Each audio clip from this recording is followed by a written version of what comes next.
Let's now speak to Tamara Alrifai, who's a spokesperson for the United Nations Relief and Works Agency, UNRWA. She's joining us from Amman in Jordan. Very good to have you with us, Tamara. I guess I want to get your thoughts first about these new provisional measures by the ICJ requesting for Israel to increase aid into Gaza, ordering, in fact, Israel to increase aid into Gaza. Are you at all hopeful that the Israelis will comply? We are doing all we can to ensure that the humanitarian assistance, especially food and medical supplies, are getting into Gaza at the scale that the current catastrophic humanitarian situation requires. I did hear in your report the reference to what the UN said about famine settling into Gaza. We can speak about an entire population that is food insecure, and half of that entire population, so 1.1 million people, have exhausted their food supplies. They have nothing in their tents because most of that population is displaced anyway. We're hearing about infants dying of malnourishment and dehydration, and we're also hearing about nursing mothers no longer producing milk. Baby formula is not easily available in Gaza, and the water is often contaminated. Yeah, we know about these needs and challenges, which are immense, of course. What we want to know is, how are you not able to to deliver aid to the people who need it in Gaza? How is Israel preventing your organization, UNRWA, from delivering this urgently needed aid? Because they've claimed that you haven't applied for access, for example. About a week ago, the Israeli authorities announced that they were no longer going to cooperate with UNRWA, with the largest humanitarian agency currently in Gaza.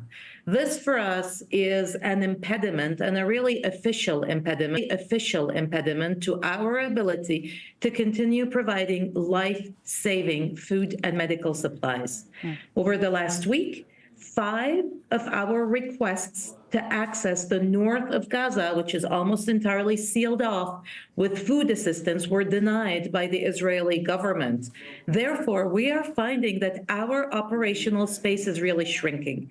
However, UNRWA is still present in Rafah. And as a reminder, UNRWA has shelters in Rafah where we distribute food, and we want to continue being able to do that. Did the Israelis, Tamara, give you any explanation as to why they wouldn't grant you access to northern Gaza? No explanation, and we continue to ask, and we continue to push, and we continue to get support by donors, by governments, by private donors, including those who want to donate zakat to UNRWA. Therefore, we do have the infrastructure, we do have the logistics, and mostly we have so many trucks parked currently in al-Arish waiting to go in. We have the staff, 3,000 people. We have the shelters, over 100. So we can do it. So we are advocating with the Israeli government and with friends of the Israeli government to help us continue our work. Yeah. Some aid has gone in the past few months through the border crossings. But in recent weeks, we've also seen a number of countries, including the US, Jordan, Spain, resort to airdrops of humanitarian aid. Does that help at all? Is it effective on the ground? Any attempt to get food into Gaza is something that we highly welcome. But we really want to confirm that the easiest and the safest and the most economical way is to use the land routes and the land crossings. And this is what we have been calling for since the beginning. Today, it is so much easier to get food in using, if different land crossings open. Airdrops are symbolic and are a way to say we will bring food into Gaza against the odds. But really, getting the trucks that are already parked in Al-Arish and already packed into Gaza and trying to lighten the very cumbersome inspection procedures by the Israelis would be the easiest and the cheapest way for aid to go in. Right, but we've heard the Israeli body responsible for implementing the government's civilian policy in Gaza say that there is no limit to the amount of aid that can enter Gaza. Is that the case? Talk to us about the process itself. The average number of trucks that have gone into Gaza today in March, either from Rafah or Karm Abu Salim, Karm Shalom, is 155 trucks every day.